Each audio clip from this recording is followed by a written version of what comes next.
Una de las cosas, ¿cómo ustedes pueden entender esto? Abogado, rector de una universidad con posgrados, y yo no sabía el juego de la economía. La economía es un juego. ¿Sabían ustedes eso? La economía es un juego que lo que pasa es que la saben jugar unos pocos. La economía es un juego que lo saben jugar unos pocos y sencillamente los que no la aprenden a jugar se atienden a las consecuencias. Se atienden a las consecuencias. Les voy a contar un poquitito en qué consiste ese juego. Miren lo que pasa. La era industrial, el motor de la era industrial fue el capital, ¿recuerdan? El capital, por eso se llamó la era capitalista, porque quien mandaba en la era industrial, ¿quién era? El que tenía capital, era el que tenía capital. Y entonces mire lo que ocurrió. Claro, la gran guerra en la era industrial fue por el capital. Los únicos que podían ser ricos en la era industrial eran los que tenían capital para montar una industria. El resto tenía que dedicarse a trabajar. El resto tenía que dedicarse a trabajar. Entonces, en la era industrial montaron pequeñas industrias y grandes industrias, pero en general negocios que fueran capaces de capturar dinero. Porque el papel, la ley de la era el capital. El que tuviera capital tenía poder. Y entonces hubo algunas personas que entendieron la forma de ganar capital y otras no lo entendieron ni nunca lo quisieron aprender. Dentro de esos, los economistas.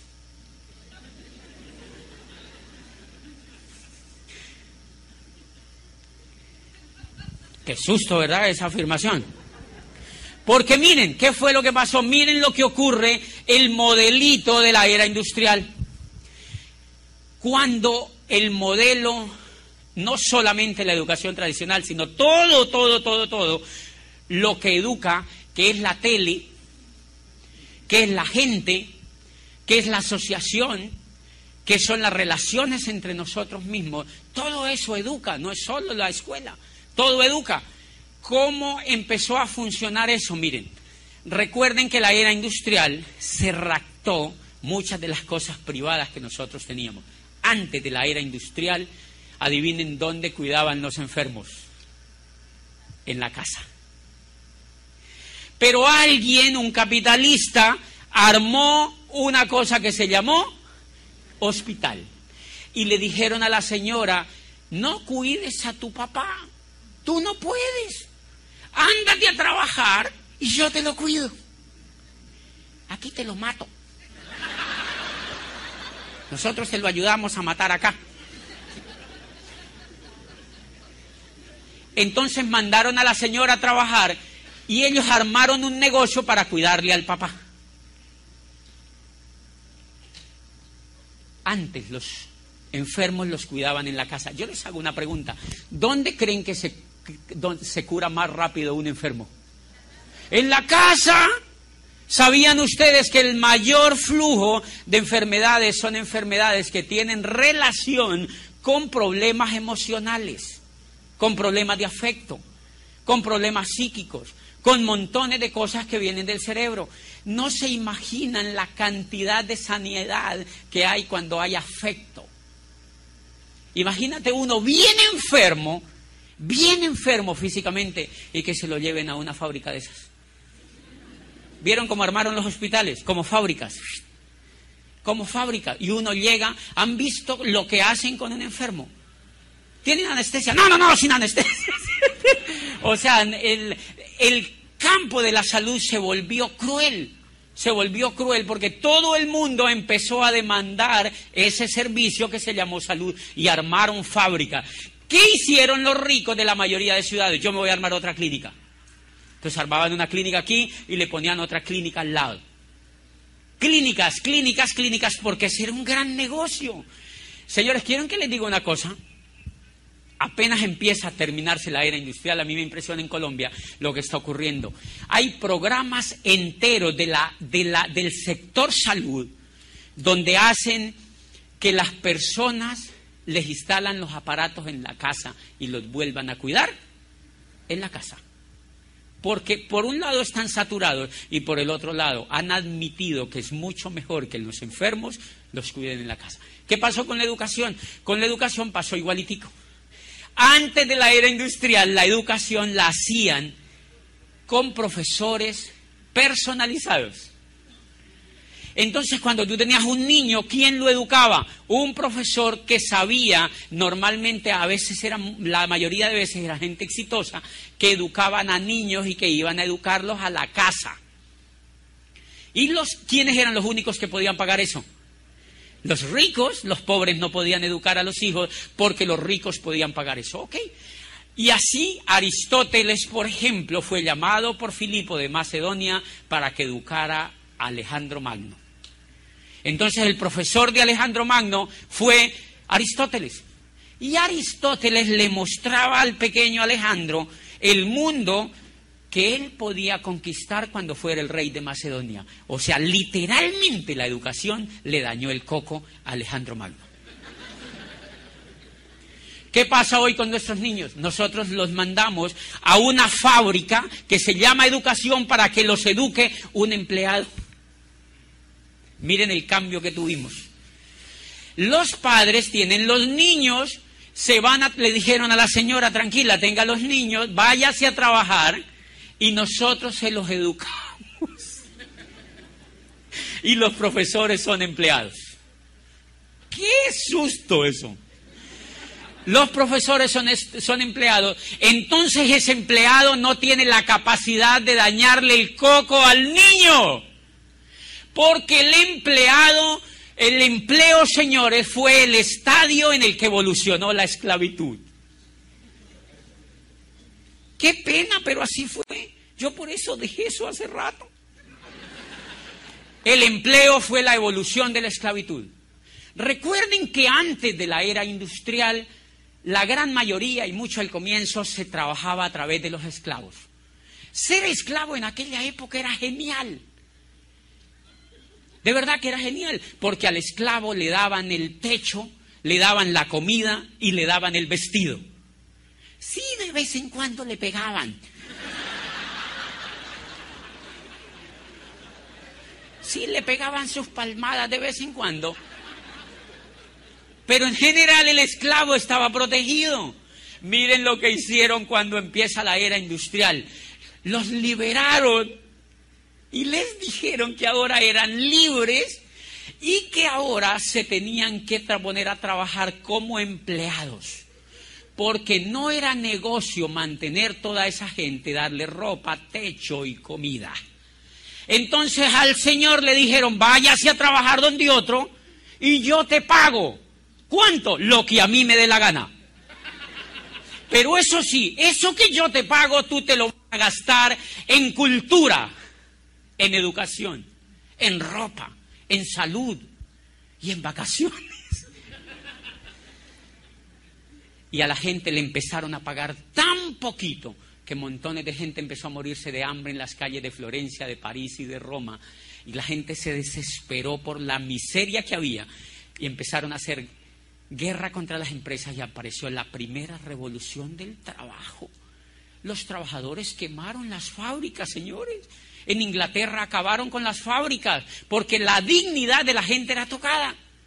Y entonces apareció el Estado y les dijo, señores empleadores, señores capitalistas, ustedes sí pueden tomar empleados, pero de ahora en adelante no les pueden pagar lo que ustedes quieran. A partir de ahora ustedes mínimo les tienen que pagar el salario mínimo. Y ese es el surgimiento del salario mínimo. O sea, al menos les tienen que pagar para que a esta gente no vaya a fallecer. Por eso el salario es como un tanque de oxígeno para que uno al menos respire. Para que al menos le alcance a uno para ir a vender el cuerpo.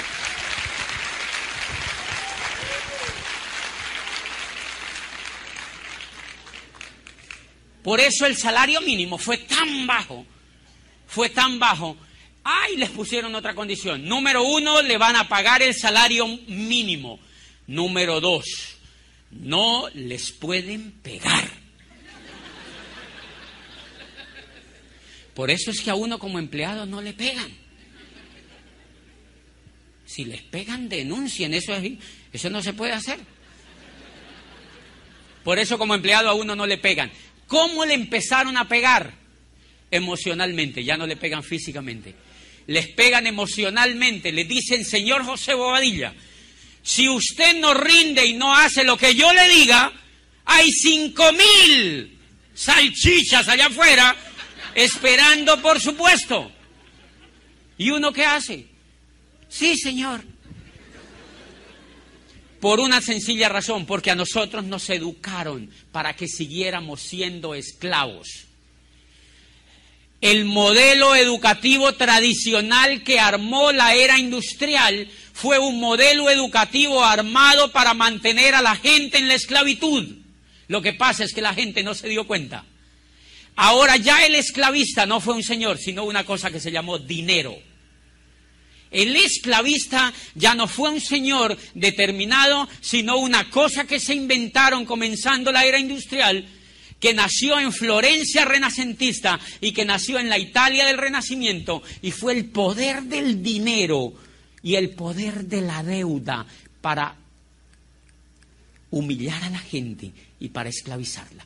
Y entonces arrancó el juego. ¿Cómo arrancó el juego? El rico montó su salchichería para educar a los niños, así como el otro inventó la clínica para curarte el enfermo. Bien, y el niño entonces lo mandamos a ese sitio. ¿Quién no lo educa? Un empleado. ¿Ese empleado es un soñador? No, que va, ese empleado le da el sueño. Uno va y ve a esos profesores. ¿A qué horas marcarán las 6 para salir corriendo de aquí? Señores, porque allí no hay soñadores. Si ustedes van a cualquier modelo educativo tradicional, ustedes allí no encuentran soñadores, porque son empleados. Los empleados están educados para no soñar. Los empleados están educados para no rebelarse. Los empleados fueron educados para no romper el molde. Entonces el papá manda a su niño a ese establecimiento y empieza a pagar. Normalmente el papá es empleado. Manda a su hijo a que se lo eduque un empleado. Él trabaja para otro. El profesor también. ¡Qué cuadro más lindo! El papá trabaja para otro, el profesor también, y ahí hacen equipo. Y el papá manda a su hijo, lo mandan, despiertan estos niños a las 5 de la mañana, los mandan a estudiar. El niño no quiere ir, porque el niño chiquito, adivinen qué quiere hacer. Dormir. Porque en la etapa de cuando uno está chiquito, lo que se le desarrolla es el cerebro. Y en cambio esta educación puso a los papás a que se madruguen, los bañen, les den unas palmadas en las nalgas y les digan, se va a estudiar. ¿Por qué, papi? No quiero ir. Porque yo quiero que seas como yo. No.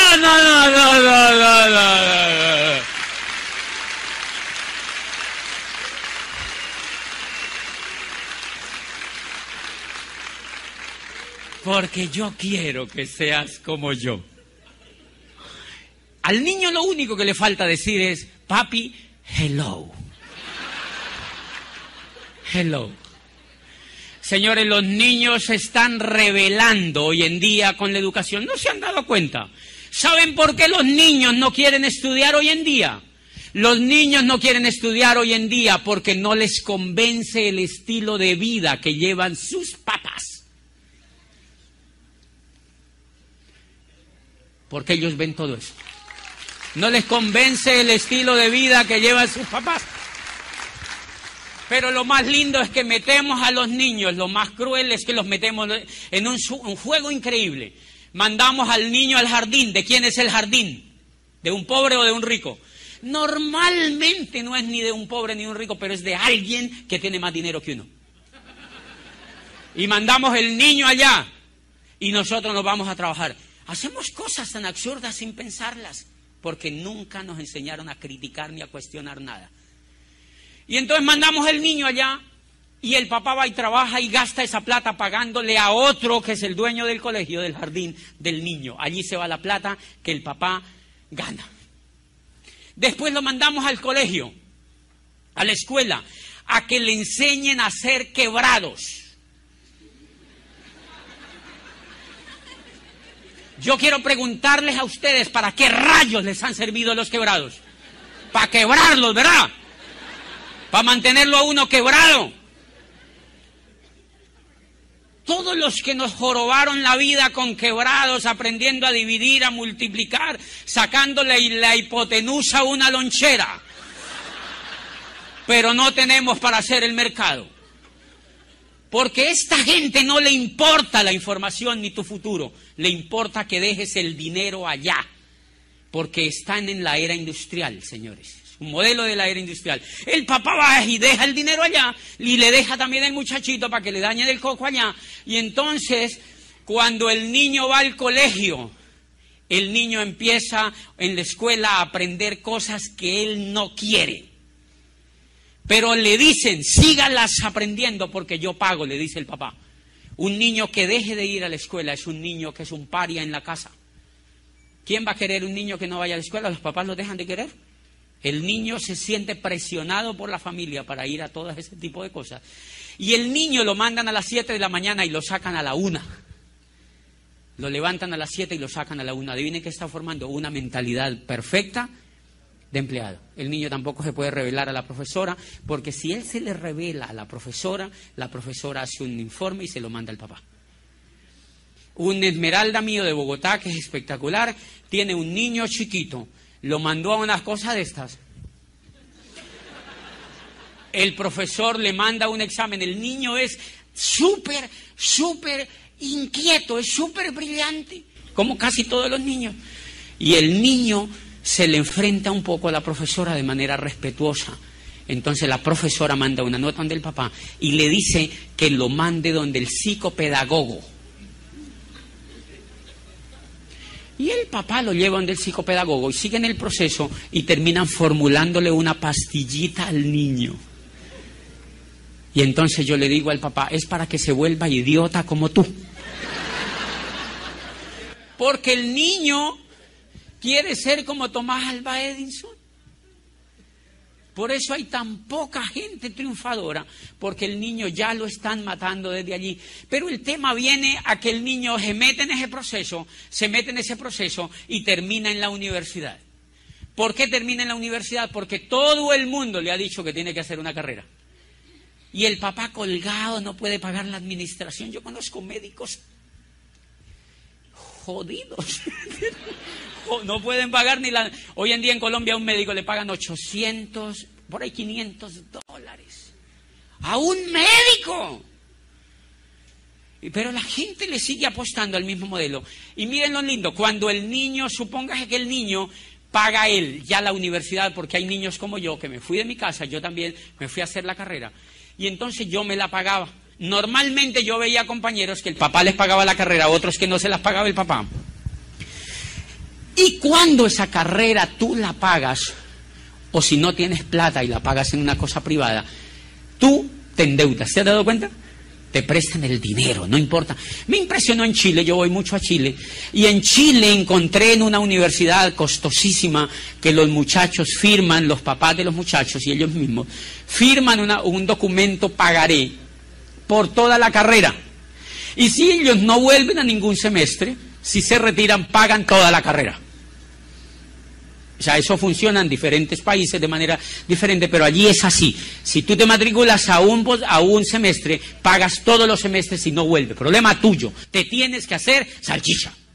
¿Entiendes?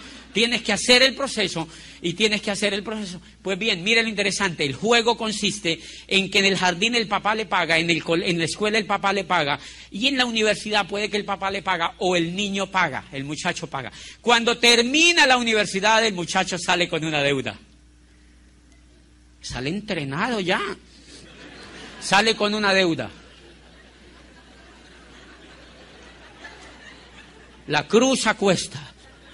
Pero profesional. Y uno sale con una deuda. Ok. Lo mantienen dentro del sistema 20 años para darle una licencia para que se vaya a trabajar para otro. Y no nos damos cuenta de la crueldad del sistema. 20 años ahí adentro para darle una licencia para que se vaya a trabajar para otro.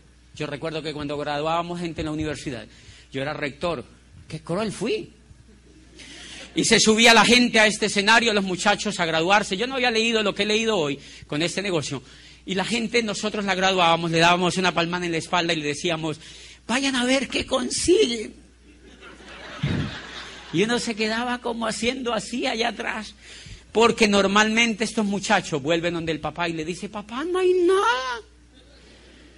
Porque están entrenados para un modelo que ya no es competitivo. El muchacho entonces sale con una cruz a cuesta, con la primera deuda, y lo mandan a ver qué consigue. ¿Qué va a buscar el muchacho? Trabajo. A él no se le ocurre generar riqueza, sino que se le ocurre conseguir trabajo. Uno dice, y con esa cabezota que tiene, es increíble, se les ocurre buscar trabajo, y se van a buscar trabajo, porque ellos se han dado cuenta que el papá trabaja, que la profesora trabaja, que todo el mundo en el entorno trabaja, y que normalmente son empleados. Él se va a buscar trabajo, perfecto, va y consigue trabajo. ¿Quién le da el trabajo? ¿Un rico o un pobre? ¿Un rico? Los pobres no dan trabajo. El rico le da un trabajo a ese muchacho y el muchacho se emplea. Y entonces el rico se asegura de pagarle lo menos posible para que ese muchacho jamás se haga rico. Le paga poco. Le paga poco. Y el muchacho empieza a cobrarle a la empresa. Le llega su sueldo mensual. Y el muchacho tiene un sistema educativo que es increíble, y es que él llega a la casa en las noches a ver televisión. Normalmente los papás ya lo echan porque ya tiene trabajo, o él se va de la casa y se va a alquilar un departamento para él. ¿De quién es el departamento? De otro rico. Le pagaron a la universidad de un rico, salió con una deuda, él salió entrenado para trabajar en la escuela, en la empresa de un rico. No tiene dónde vivir, no tiene plata para comprar, entonces alquila el apartamento de un rico. Y como él ya tiene plata, entonces sale al centro comercial y ve plasma, Samsung, Sony, ¡guau! ¡Qué plasmas tan grandes! Y se compra el más grande. Y va y lo pone en la sala de su casa, y cuando él sale cansado de trabajar, va y se sienta en el televisor, y el televisor lo dice. ¿De quién es el televisor? De otro rico. Compra el televisor de otro rico y el televisor le dice que tiene que comprar y dónde lo tiene que comprar. ¿De dónde son esos supermercados? De otro rico. Entonces él gana la plata y va y compra a ese supermercado. Y de pronto ve que no le alcanza el dinero. ¿Alguien se ha dado cuenta de eso? Uno dice, es increíble, no me alcanza el dinero. Al 98% de la gente jamás le alcanza el dinero. Entonces él va en la noche un poco triste al televisor y se sienta y ve la novela, el televisor le dice, el televisor le dice, mira, compra esto, compra esto. Y el muchacho le dice, televisor, no tengo plata. ¿No has visto que voy a trabajar, me pagan esto y no me alcanza? Y voy y merco y me falta plata. Y el televisor, tranquilo. Tenemos American Express, Diners, Visa, Mastercard. Y el muchacho dice, ¡ay, qué país más lindo! Y al otro día está en un banco haciendo una cola para que le den una Visa, una Mastercard o una American Express. ¿De quiénes son esas cosas? De otro rico, señores. De otro rico, y ahí el muchacho está entrenado para hacer un juego genial. Va y saca la tarjeta de otro rico y entonces va y compra con la tarjeta de otro rico, y él ya siente que está con holgura financiera. Como él sigue viendo televisión, él se da cuenta que no tiene carro. El televisor le dice, cómprate un carro nuevo. Y él le dice, televisor, ya te dije que no tengo plata. El televisor le dice, tranquilo, te lo fiamos. Saca tu carro con cómodas cuotas y te lo fiamos. ¿Quién hace el carro? Otro rico. Y él saca el carro. Él sigue y él se siente como, así me sentía yo, con un estatus ya con carro, trajes, corbatas y tarjeta de crédito. Y entonces yo sigo viendo televisión y sigo comprando y me sigue faltando plata y voy y le digo, voy y vuelvo a televisión. Yo me doy cuenta que estoy viviendo en un piso arrendado. Y el televisor me dice, tienes que tener tu casita propia. Ya vas a tener 2 niños, tienes que tener tu casita propia, porque a todos nos han dicho que hay que tener una casa propia. ¿Quién pone el aviso en el televisor? Un constructor que vende casas. Y entonces el muchacho le dice, televisor, es que no tengo plata. No te preocupes, te la fiamos a 30 años. Para que tú las pagues con cómodas cuotas. ¡Qué país más lindo! Y va y toma la casa. Entonces ya le debe a la universidad, le debe a las tarjetas, ya le debe al del carro y ahora le debe a la casa. Tiene 29 años y le han dado 30 para pagar la casa. Cuando ese muchacho termine de pagar la casa, ya no tiene ni próstata.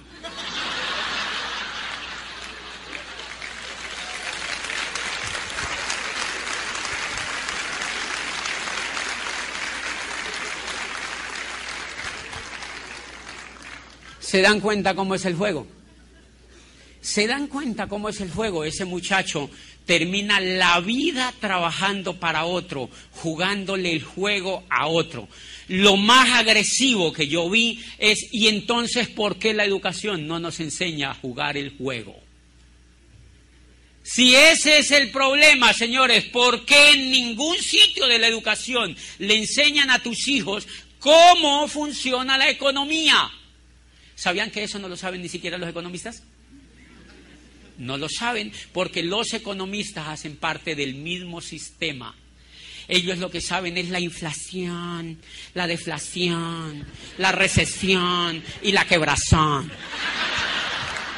Esas son las teorías que les enseñan a los economistas.